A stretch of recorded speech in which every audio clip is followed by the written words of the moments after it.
protestniki kaznovani s 375 evri. Požar v mariborskem vrtcu Ivana Glinška. Artfilmska produkcija na velikem platnu Kina Ptuj.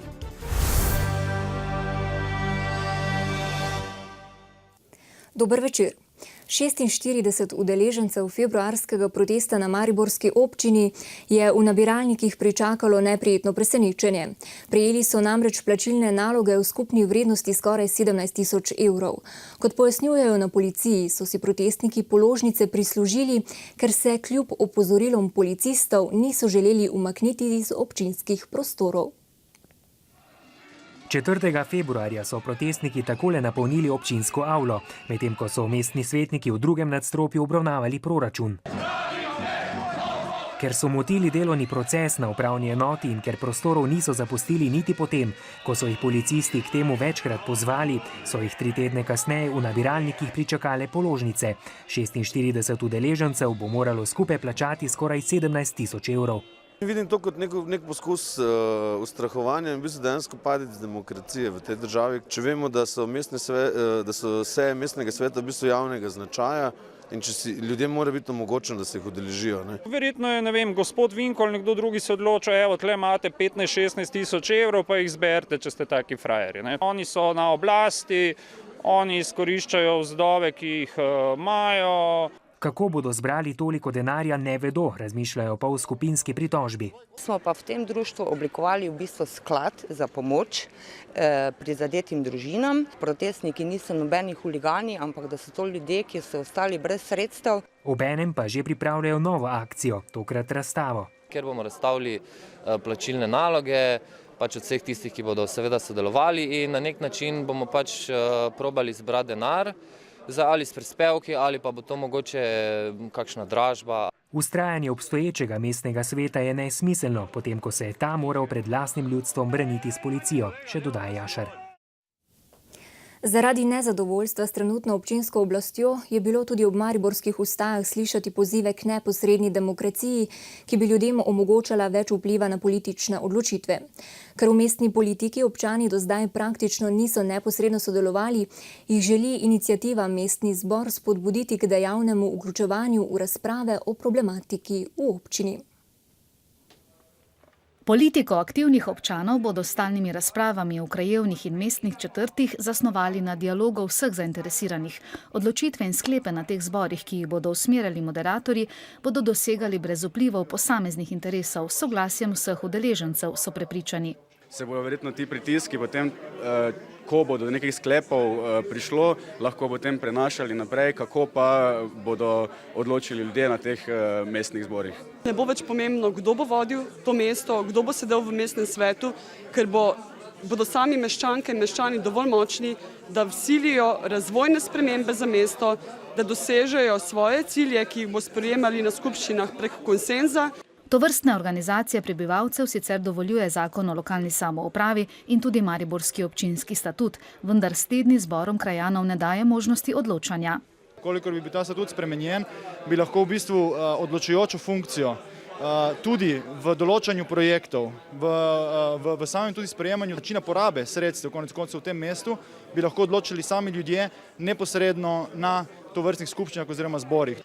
Na prvi dialog prebivalcev mestne četrti Nova vas, ki bo ta četrtek popoldne, iniciativa Mestni zbor vabi prek družabnih omrežij in z letaki. Zbora bosta še v začetku marca v središču Maribora in na Studencih. Pobudniki samoorganizacije so prepričani, da se bo s časoma, ko bodo vsaj delno lahko odločali o tem, kam bo šel proračunski denar, pobudi pridružilo vse več občanov. Mariborsko okrožno tožilstvo je zavrglo ovadbo zoper direktorico mariborske mestne uprave Milico Simonič-Štajner, ki jo je dolžila sprejemanja koristi za nezakonito posredovanje pri javnem razpisu za sofinanciranje obnove fasad v starem mestnem jedru Maribora. Gre za predkazenski postopek v zvezi z obnovo fasade na pravni fakulteti. Vložena pa je bila tudi zahteva za preiskavo v primeru oddaje občinskega naročila za vzpostavitev brezplačnega brezžičnega medmrežja v mestu s podjetjem MC Line Ivana Hajnška, kjer so nekdanjega mariborskega župana ovadili zaradi suma sprejemanja koristi za nezakonito posredovanje. Direktorica Steinerjeva naj bi mu bila namreč pomagala pri storitvi tega kaznivega dejanja, Hanžka pa sumi oddajanja daril za nezakonito posredovanje.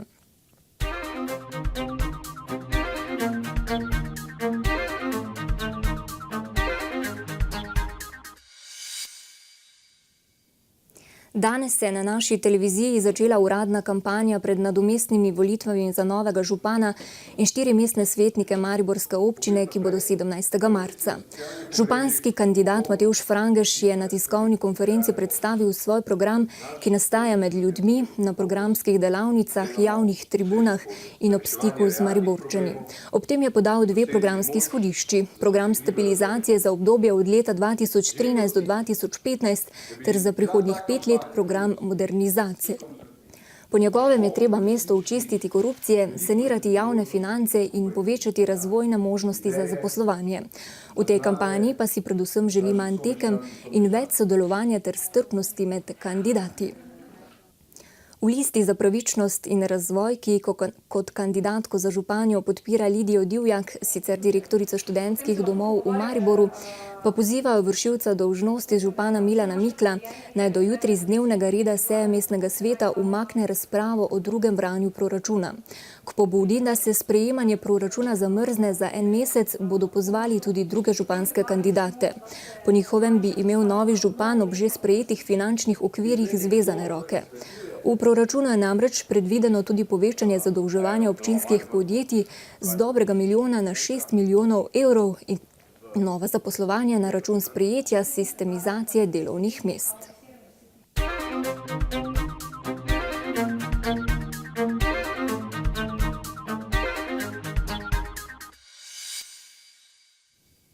V soboto zvečer je zagorelo v mariborskem vrtcu Ivana Glinška v enoti na Smetanovi ulici.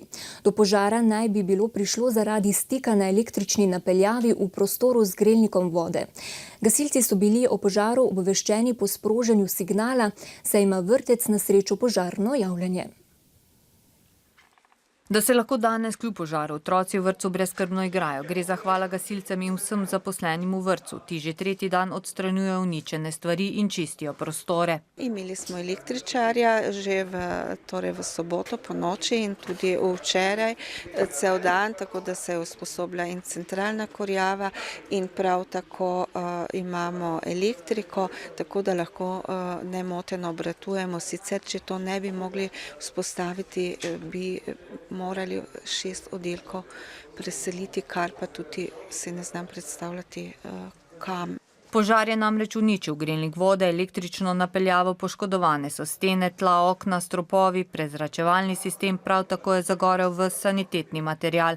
Ogenj se je hitro širil tudi na razdelilno kuhinjo in hodnik.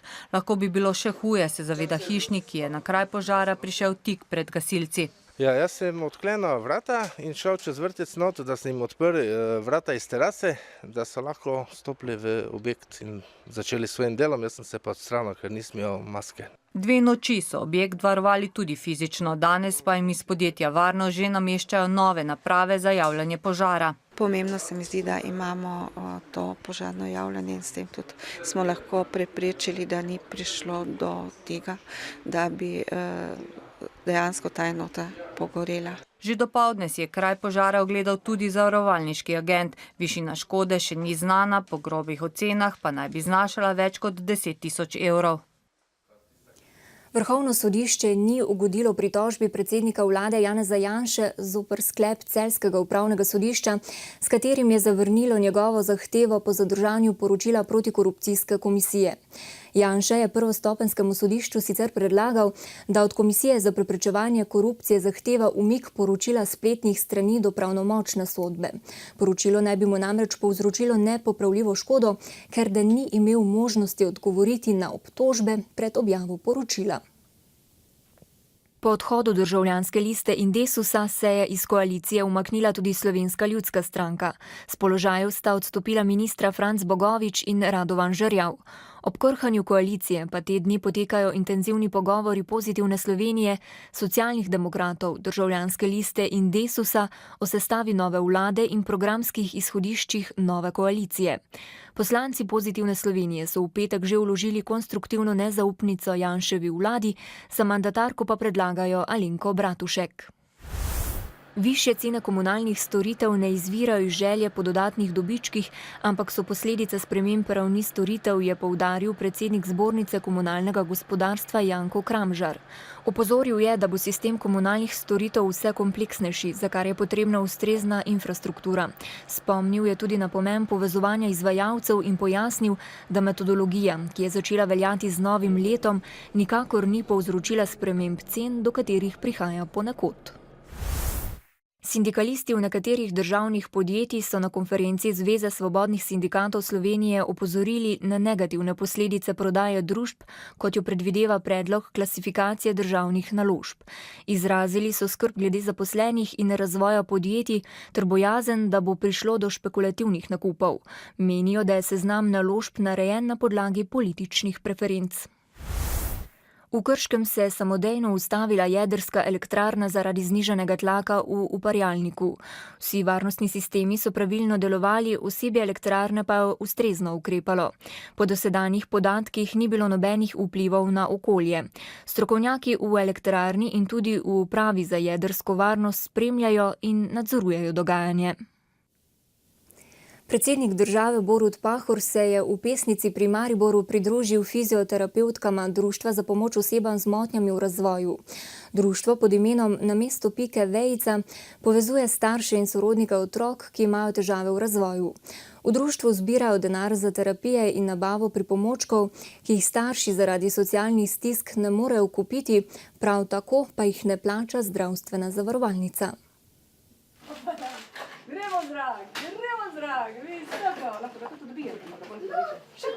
Takole je danes Teodor, ki ima težave pri hoji, užival na terapiji, pri kateri je tokrat sodeloval tudi predsednik države. Kar radoživega fantka ni prav nič motilo, nasprotno, imel je veliko vprašanj.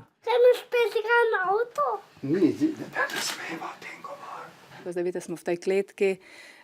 Podobne mini fitnessu, ker vplivaš na to, da mišica znova pridobi na moči, nasprotna mišica se zaradi tega daljša in razvoj gre spet naprej. Mi rabimo 4 intenzivne terapije na leto. Ena intenzivna terapija nastane 1200 evrov. Iz strani države nimamo prav čisto nič pokrito, ne? Tudi zato, da bi svojim otrokom omogočili prepotrebne terapije in pripomočke, je 50 staršev združilo moči in ustanovilo društvo, preko katerega zdaj iščejo donatorje. To je bil nekako glavni razlog, da se samo organiziramo in v bistvu z različnimi donacijami pač pomagamo otrokom, ki potrebujejo terapije. Denar za pomoč otrokom bodo zbirali tudi s koncertom 17. marca v Mariboru. Pretekli konec tedna je v Mariboru potekalo tudi državno prvenstvo gluhih v bowlingu. Tekmovanja se je udeležilo skupno 54 gluhih in naglušnih tekmovalcev iz kar 10 društev iz vse Slovenije. Pri pripravi prvenstva so sodelovali sodelavci Mariborskega društva gluhih in naglušnih Podravja ter številni gluhi in naglušni prostovoljci. Tekmovanja so se udeležili tudi predstavniki Evropske prestolnice mladih, ki si želijo z društvom še več sodelovanja na številnih področjih. Tako bi skupnimi močmi pripomogli k širjenju prostovoljstva, medgeneracijskega sodelovanja ter ozaveščanju ljudi o gluhoti, naglušnosti in sprejemanju drugačnosti. Odkar je Ptujski center interesnih dejavnosti pred 5 leti v upravljanje dobil mestni kino Ptuj, je ta zaživel z novimi vsebinami. Na Ptuj prinašajo art filmsko produkcijo in skrbijo tudi za filmsko opismenjevanje. Prva filmska projekcija je bila na Ptuju že leta 1900. Kino je veljal kot prostor za zmenke. Naša sogovornika Aleksander in Nina pa se spominjata, kako je v času njunega odraščanja kinodvorana zaradi številnih gledalcev pokala po šivih. To je bilo tudi vedno posebno doživetje, namreč ni se šlo v kino vsak dan in ko se je šlo v kino, je bil to neke vrste poseben dogodek, o katerem se še potem med prijateljicami dolgo govorilo in tudi seveda smo marsikakšnega junaka iz filma tudi kdaj hoteli posnemati. Se tudi jaz spominjam, da sem dostikrat sedela na tleh, ker je bila dvorana polna. Skratka, to je vseeno nek žlahten prostor poln nekih romantičnih spominov. Center interesnih dejavnosti pri projekcijah še zdaleč ne presega le na hollywoodsko filmsko bero. Ljudje so zainteresirani za to vrstno prikazovanje filmov in na tem bomo gradili. Projekcije so ob četrtkih, petkih, sobotah in nedeljah. V idealnem primeru je tako, da je prvi film nek družinski, se pravi primeren za otroke, drug neka hollywoodska uspešnica trenutno, tretji pa čisti art film. Vsake toliko so tudi dopoldanske otroške projekcije. Kino Vrtiček, ogledu filma ali animiranega filma sledijo še ustvarjalne delavnice. Ko je poleti prevroče, da bi se potili v kinodvorani, se kino preseli na prosto. Kino brez stropa je usmerjen v popularizacijo filmske umetnosti. Se pravi, enkrat na leto organiziramo en teden brezplačnih projekcij, kakovostnega programa. Ptujska kinodvorana še zdaleč ni le prostor zgolj za film in koncert, ampak tudi za pogovore in predavanja. Minuli teden so tako gostili slovensko porodno spremljevalko Dulo Martino F. Štirn. Več v kino v eni od naših oddaj Glasnik, za začetek pa lahko obiščete tudi njihovo spletno stran. Tina Maze je včeraj dosegla nov rekord v svoji karieri. Zmago v superkombinaciji si je v Meribelu zagotovila prvo mesto v skupnem seštevku svetovnega pokala. Po Primožu Peterki je postala druga slovenska športnica, ki ji je to uspelo. Do konca sezone je še 9 tekem, njena prednost pred Nemko Höfel-Riesch znaša že skoraj 1000 točk. Mazeva ima sedaj priložnost, da po naslednjih 2 ali 3 tekmah osvoji več kot 2000 točk in s tem postavi nov mejnik v alpskem smučanju. V tretjem krogu skupinskega dela pokalnega tekmovanja EHF so mariborski rokometaši blesteli.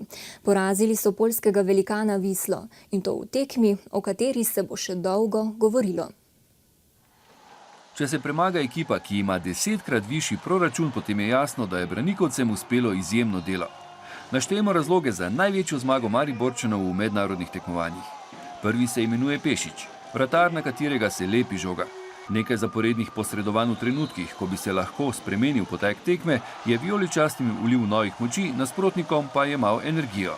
Bez pomoči obrane, bez ekipe ne bi nija tako briljiral, ali evo, svaka čast dečkima što su mi pomogli i vidi se da ekipa gine jedan za druga i to se pokazuje na terenu. Naslednji razlog se nahaja v Špeliću. Konstantnost doseganja četrtine vseh zadetkov mariborske ekipe je odlika hrvaškega reprezentanta. Nepredvidljiv Zarabec ter tokratna skrita aduta Šimić in Sok so bili ob konstantno čvrsti obrambi dovolj, da se na kolena spravi ekipa, ki je v samem vrhu poljskega rokometa.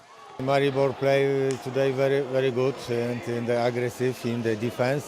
Of course, is the many times miss the shoot goals and the goalkeepers from Maribor play very good.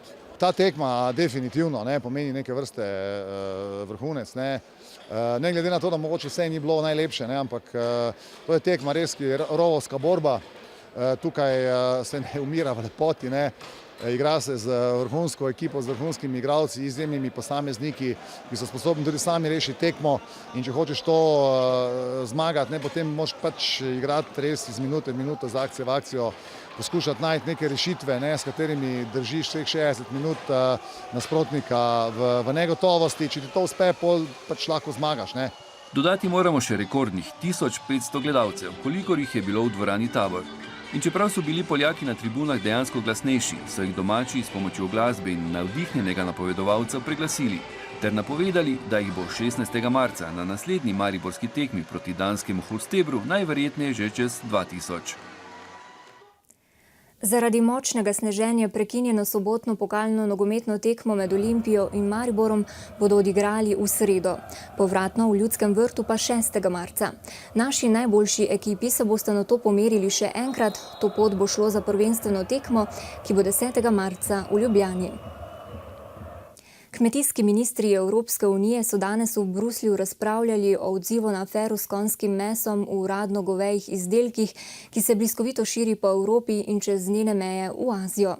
Eden od ukrepov, ki ga preučujejo članice unije, je zaostritev pravil za označevanje sestavljenih mesnih izdelkov z uvedbo obvezne oznake države izvora, ki je zdaj potrebna le pri surovem mesu. Poglejmo še drugo mednarodno dogajanje. Kubanska nacionalna skupščina je Raula Castra izvolila za predsednika države. To je njegov drugi mandat, prvič je predsedniški stolček zasedel po umiku brata Fidela Castra, ki se je od najvišje funkcije poslovil zaradi bolezni. 81-letni Raul Castro pa je že napovedal, da se bo po izteku 5-letnega mandata leta 2018 umaknil tudi sam. S tem se bo na Kubi končala pol stoletja trajajoča vladavina bratov Castro. Rusija se je pridružila državam s prepovedjo kajenja na javnih mestih. Predsednik Vladimir Putin je danes podpisal zakon o prepovedi kajenja v Rusiji, kjer je še vedno dovoljeno prižgati cigareto na avtobusih in vlakih, na postajah, v dvigalih, tudi v zdravstvenih ustanovah in šolah. Od junija bo to prepovedano, enako tudi na ladjah, v hotelih, barih in restauracijah. V Rusiji kadi tretjina prebivalstva, letno pa naj bi zaradi posledic kajenja umrlo okoli 400.000 ljudi. Južnokorejski proizvajalec elektronike Samsung Electronics je predstavil mobilno napravo Galaxy Note 8.0. Gre za 20-centimetrsko tablico z operacijskim sistemom Android, ki naj bi neposredno konkurirala Appleovi tablici iPad mini. Samsung je vodilni proizvajalec mobilnikov na svetu, tako na skupni ravni kot samo na področju pametnih mobilnikov. V zadnjem četrtletju lani je zasedal 29% delež na trgu pametnih mobilnikov, medtem ko je ameriški Apple dosegel 22% delež. Dogajanje onstran oceana pa so zasenčili Oskarji. Zlati kipec za najboljši film je pripadel misiji Argo v režiji Bena Afflecka. Oskarja za najboljšo moško glavno vlogo je dobil Daniel Day-Lewis, ki je v filmu Lincoln upodobil enega največjih ameriških predsednikov Abrahama Lincolna. Tako je postal tudi prvi igralec, ki je Oskarja za glavno vlogo prejel 3-krat. I really don't know how any of this happened. I do know that I've received so much more than my fair share of good fortune in my life, and I'm so grateful to the Academy for this beautiful honor. Najboljša igralka je postala Jennifer Lawrence z glavno vlogo v filmu Silver Linings Playbook. Obenem je poskrbela še za najvidnejši spodrsljaj večera. You guys are just standing up because you feel bad that I fell, and that's really embarrassing, but thank you. Oskarja za najboljši stranski vlogi sta dobila Christoph Waltz za igro v filmu Django brez okovov in Anne Hathaway, ki je igrala v Nesrečnikih. Z režijo se je po mnenju Akademije filmskih umetnosti in znanosti najbolje odrezal Ang Lee, režiser filma Pijevo življenje. Sicer pa je bil brodolomski film absolutni zmagovalec večera. Prejel je 4 Oskarje, poleg režije še za najboljšo fotografijo, vizualne učinke in najboljšo izvirno glasbo. Še vreme, danes po noči bo sprva precej jasno in po nekaterih nižinah megleno. Nato bo oblačnost od vzhoda naraščala. Jutri zjutraj se bodo manjše padavine začele pojavljati v vzhodni in v srednji Sloveniji. Po nižinah bo deloma deževalo, deloma snežilo. Najnižje jutranje temperature bodo od -4 do 1, najvišje dnevne od 0 do 4 stopinje Celzija. V sredo bo oblačno, padavine bodo čez dan ponehale. V četrtek bo suho. Spoštovani, hvala za pozornost in nasvidenje spet jutri.